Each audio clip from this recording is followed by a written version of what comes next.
families and loved ones have been directly affected by the war in Gaza, or those of us that are tuned into the travesty unfolding in front of our eyes. Where to start informs us of our perception, our beliefs, and our understanding. So I ask us again, where to start? Some of us here who are Jewish are likely acutely aware of the plight that our people have endured for as long as our history has been recorded. It's something that's taught to us from our first Pesach, or Hanukkah, or Yom HaShoah, maybe even Purim. For nearly every holiday, no matter how joyous it may be, there's a story about a time when we were banned from practicing our faith, a time when our temples were destroyed and we were exiled, and a time when we were massacred by the thousands and then the millions. Even for those of us who are more secular in our Judaism, these stories have not been lost on us. We've all been informed. In some ways, as Jews, we are in a constant state of remembering and mourning, so much so that we've developed intricate rituals and laws surrounding the act of grieving, a few of which we will be participating in tonight. It doesn't take much for us to go on our phones and witness the merciless killing taking place in Gaza. We all have access to the horrific videos of men pulling out bodies of other men, of women, of children, from underneath rubble, underneath the remains of hospitals, of mosques, of churches, and of innocent people's homes. Gazans are told to abandon everything they know, to find safety elsewhere, to leave behind every single tie to their land and to their history. During all of this, Gazans are denied access to basic necessities like food and water, the very bare needs that every human body requires. What we're witnessing is very clear. We know what this looks like. As we've all acknowledged here tonight, we know what genocide looks like.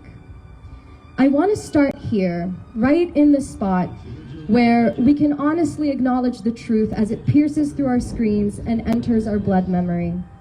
I want to start by exclaiming that we've vowed to never turn a blind eye and to never forget. Never again means never again for anyone. Tonight, we will come together as Jews, Palestinians, Canadians, to mourn the lives we have lost since October 7th. We mourn the 12,000 Palestinian individuals, 5,000 of which were children, whose lives were cut short because their mere existence and livelihood was an act of resistance. We mourn 1,200 fellow Jewish lives, Israeli citizens who were failed by the Israeli government as it neglected to protect them by continuing to support and uphold an apartheid state. Before we go on to recite the mourner's Kaddish, followed by a candle lighting and the traditional mourning ritual of Kriya, I would like to invite Ramsey Zeid of the Canadian Palestinian Association of Manitoba to share some words.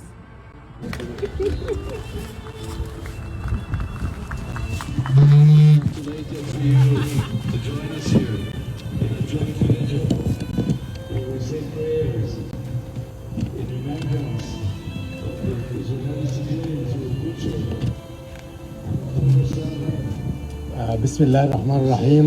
In the name of God, the most merciful, the most great, the most merciful. In the last 40 days, over 15,000 innocent men, women, and children have been killed, including 6,000 children in Gaza and over 1,200 people in Israel. No matter where you're from, life is precious and should not be taken for granted.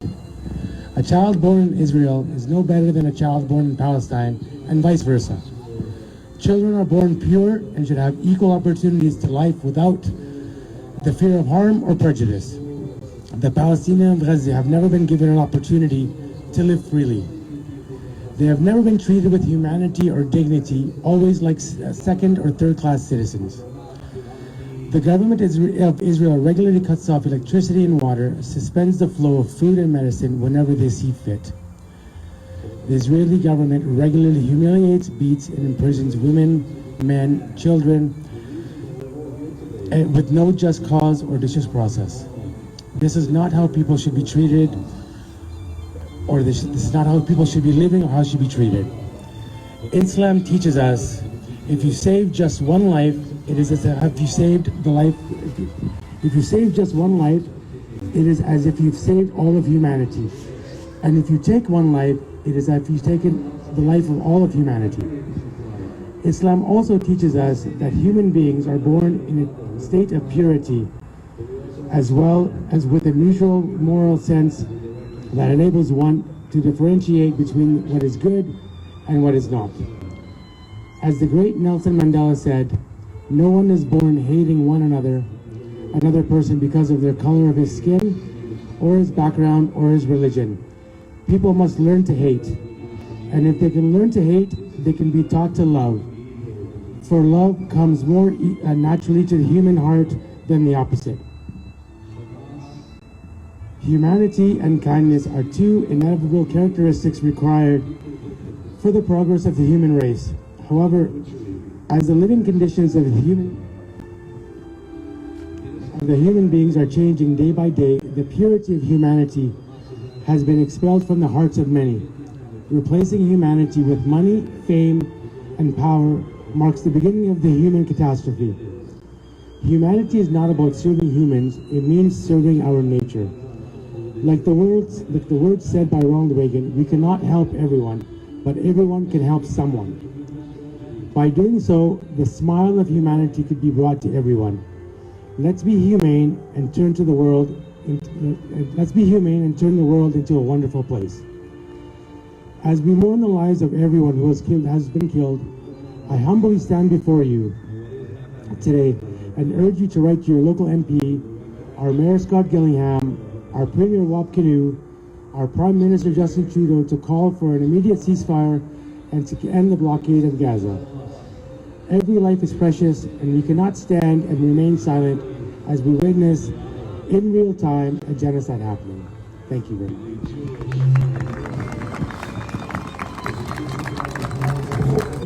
We invite next an individual from Independent Jewish Voices to speak. We have here Harold Schuster, the director of Independent Jewish Voices, to come say a few words. Thank you, Harold.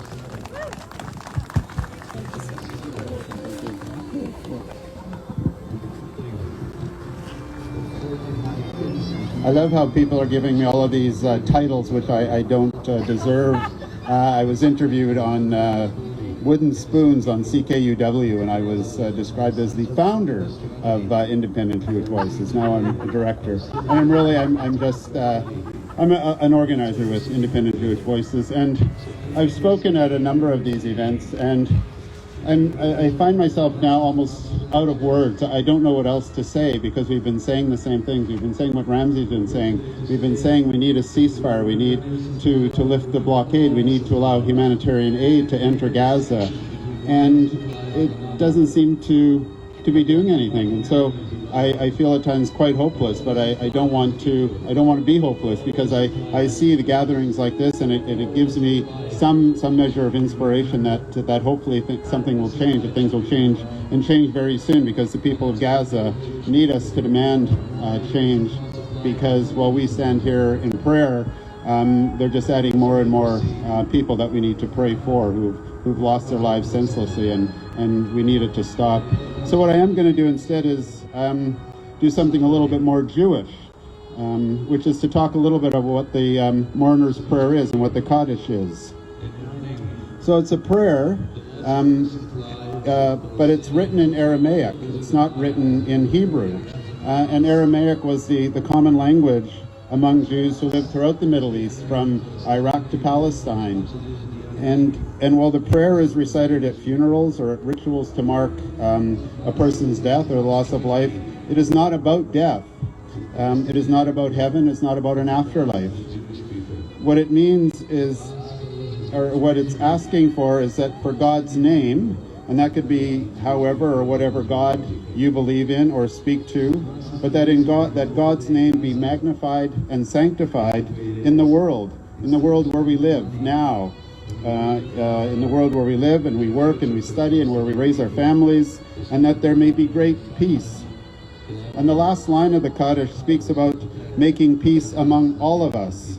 The feelings we express in prayer when we're coming together with intentionality, in community and in prayer with each other and for each other, in the hope that peace will come upon all of us, Jew and Muslim, and upon all who dwell in the earth. Thank you.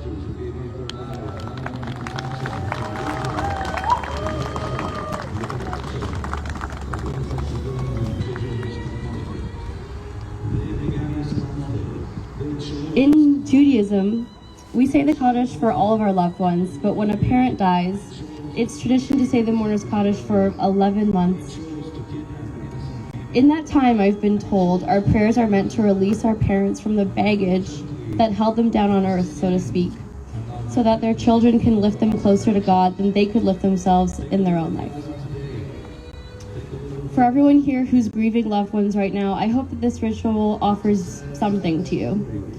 But for us Jews here more specifically, I think our grief at the massive death in Palestine and Israel is also connected to healing our baggage and our parents' and grandparents' baggage. And I mean not to trivialize the collective trauma that has led so many people in our community to cling to the ideal of Zionism, however hollow it turned out to be. Rather, when I say heal our baggage, I mean arriving at a very firm conviction that as Jews, the safety that was denied to our grandparents could never be achieved through this violent occupation. The freedom we crave cannot be delivered by a fascist government intent on annihilating its neighbors. Our healing will not come from causing more suffering.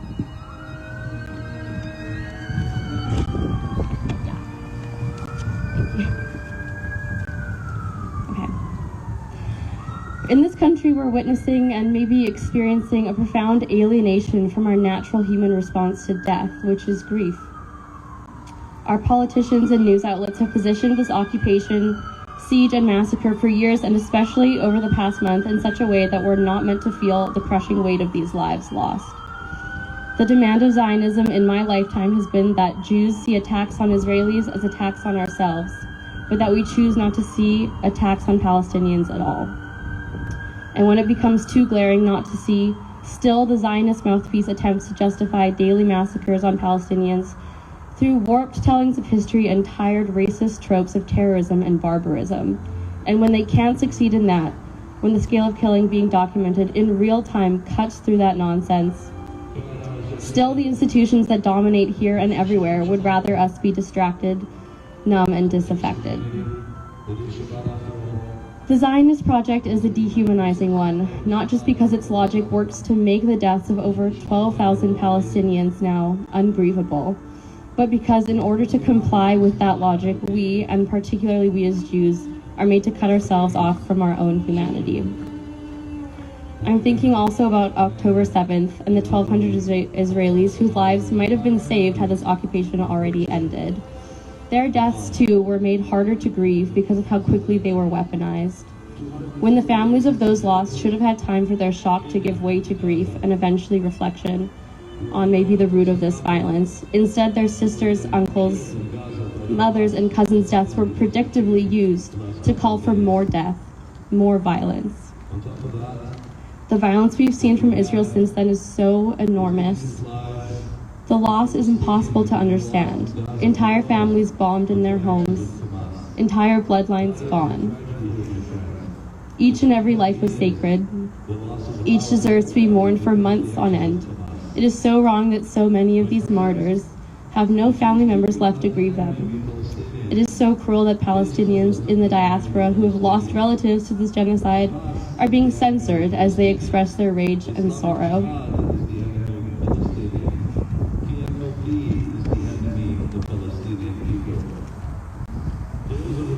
It is so heartbreaking to think that those who have survived thousands of bombs in Gaza are still not allowed the luxury to mourn, as they're too busy fighting for their lives, searching for food or family amidst rubble.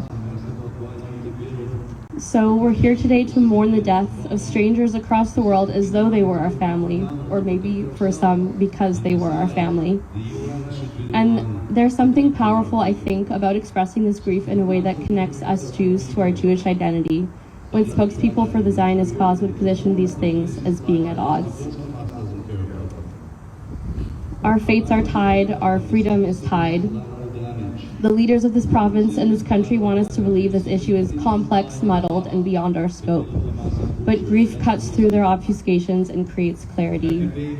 Those with something to gain from this genocide want us to feel alone in our outrage and grief, but grieving in community cuts through that isolation and creates solidarity, and that's why we're here. Every woman and man.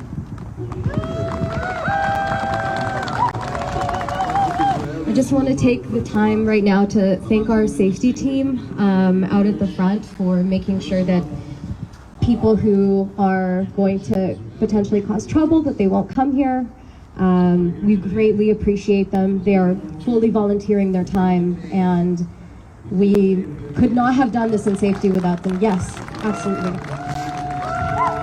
Thank you, safety.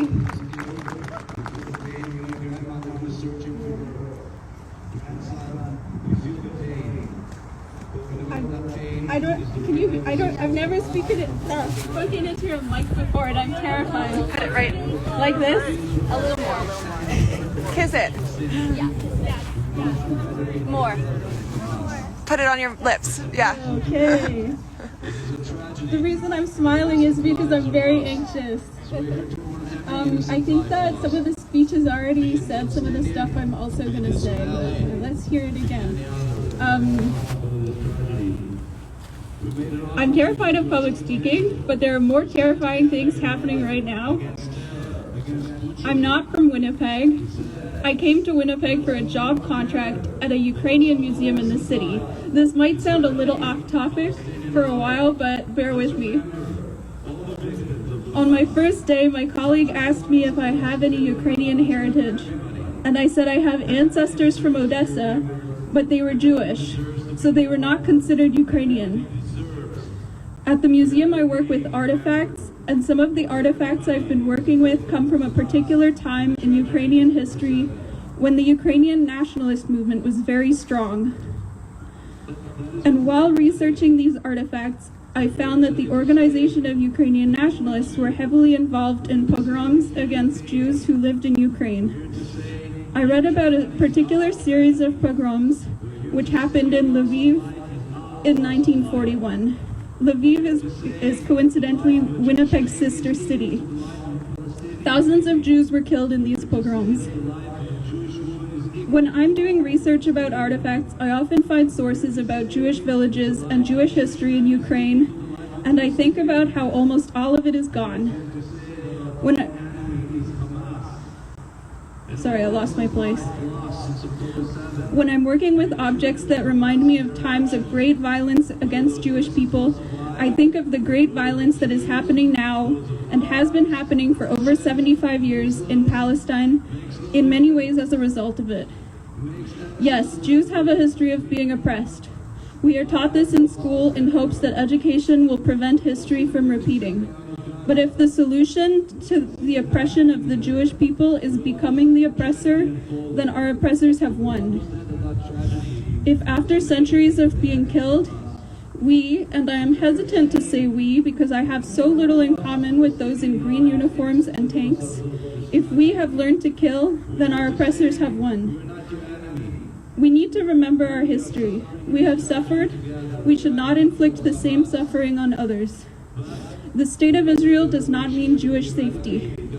I do not need an ethno-state to make me feel safe. As long as the apartheid continues, Jews will not be safe. If Israeli homes are required to be built with safe rooms, if military duty is mandatory, this is not a safe place. If 1,200 Israelis are being killed in one day and 240 taken hostage, it is not a safe place. In Canada, expressions of both anti-Semitism and Islamophobia have increased in the last month of the war on Gaza. Israel's violence empowers anti-Semitic and Islamophobic violence elsewhere. People are acting out of great anger, grief, and misinformation. In times like this, I do feel more aware of the curls of my hair and the slope of my nose, but I feel most apprehension when I'm walking down the street with a badge that says Free Palestine. I am more afraid of an attack on my anti-Zionism than on my Jewishness, because that is what I have experienced more often. Palestinian liberation does not mean Jewish oppression. Frankly, it is tiring that we have to spend so much time explaining this when there are more important things to be focused on. While our government stands unconditionally with Israel, citing its right to self-defense.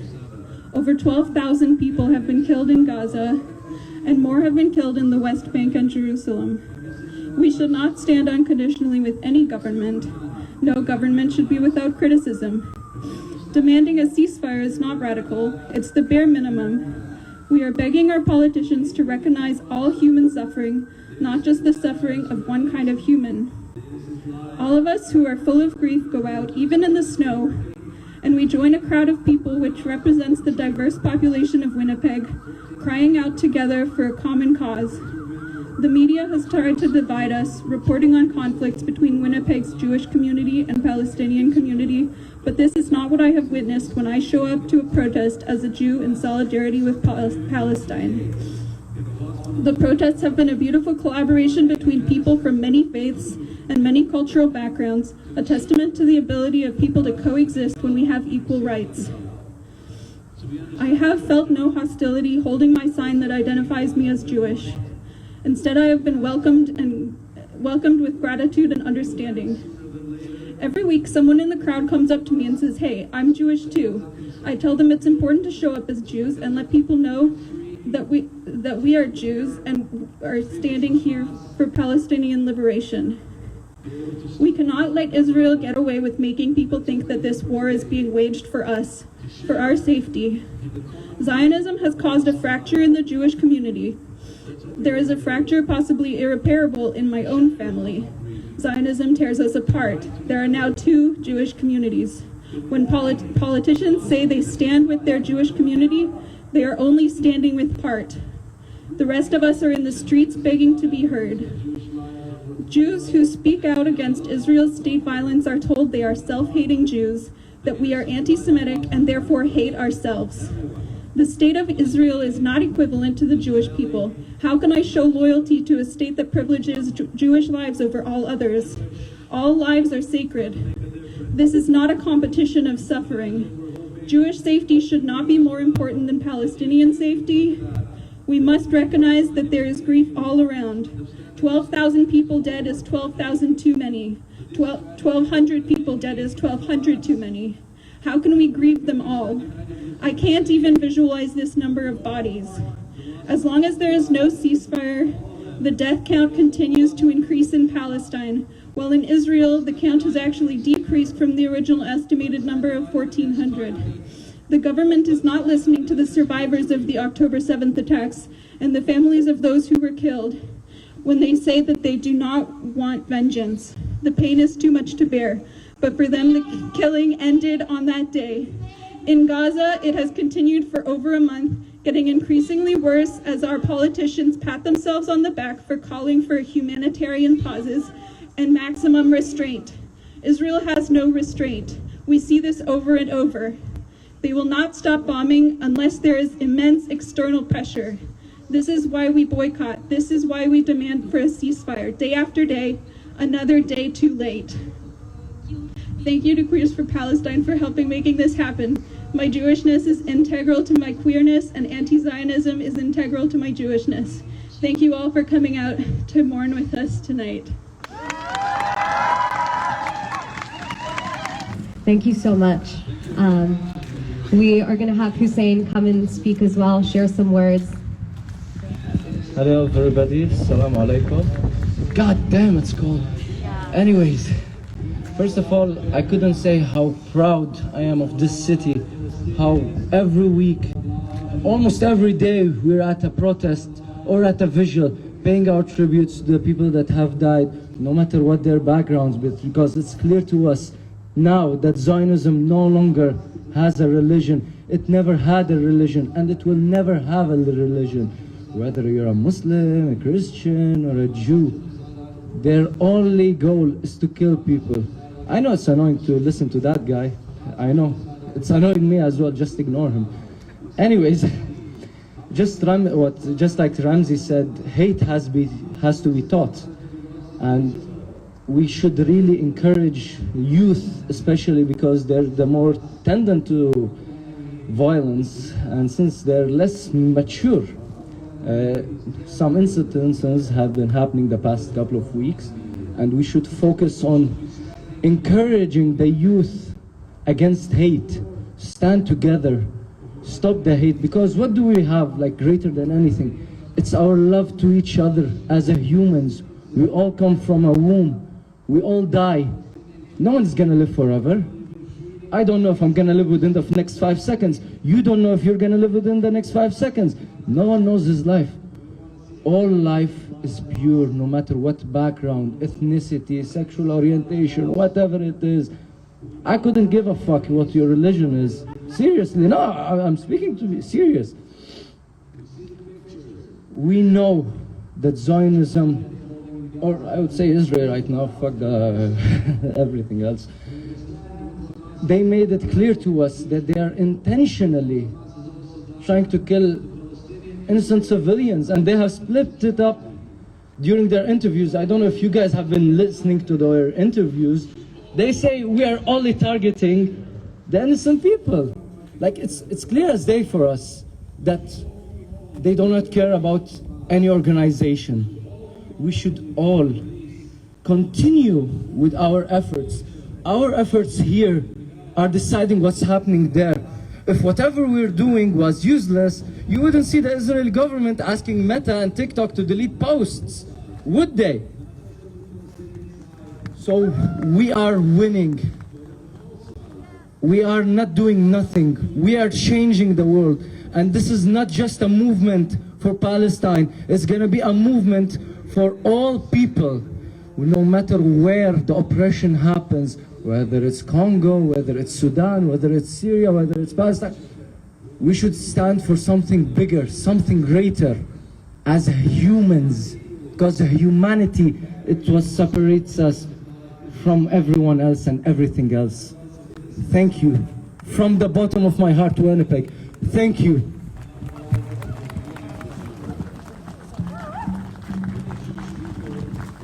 Thank you, Hussein. That was beautiful and spoken from the heart. Unless there's somebody else who wants to come up and speak, we can move on to do the Mourner's Kaddish. יתגדל ויתקדש שמי רבה, ועמד דיברה כראותה וימליך מלכותה, בחייכון ובדיוכון ובחיי דכל בית ישראל, בעגלה ובזמן קריב, ואמרו אמן. יהי שמי רבה מברך לעולם ועל מי עלמיה, יתברך וישתבח ויתפאר וירומם ויתנשא ויתהדר ויתהלה ויתהלל שני בקודשיו בריחו.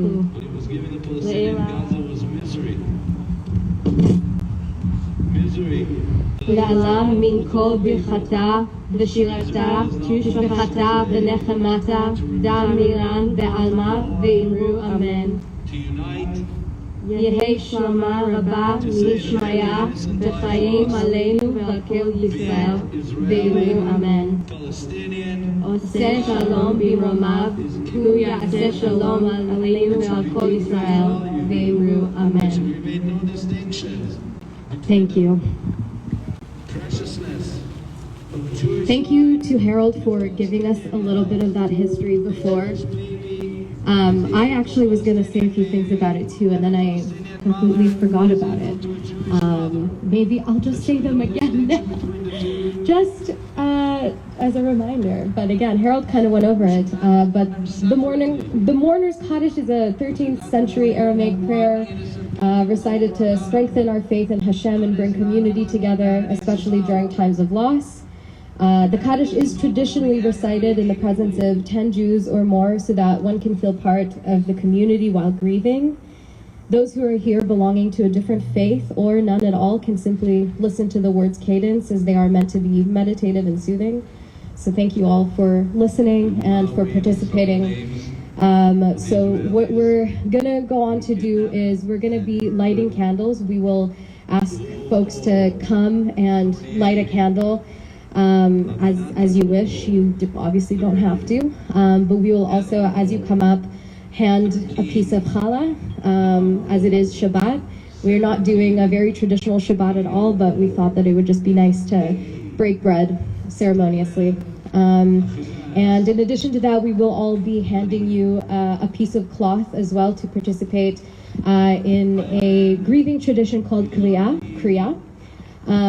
where traditional idea, which Allison knows a little bit more about it than myself, is a person who is grieving or mourning the loss of a loved one will tear a piece of their shirt almost in sadness and in rage. So we have little pieces of cloth that we can hand out so we can all participate in the ripping. So yeah, we will begin our walk over to the candles. If you can, we'll try to do this as orderly as we can, but you know, there's a good number of us, so we'll do our best. Yeah, come on up as you would like.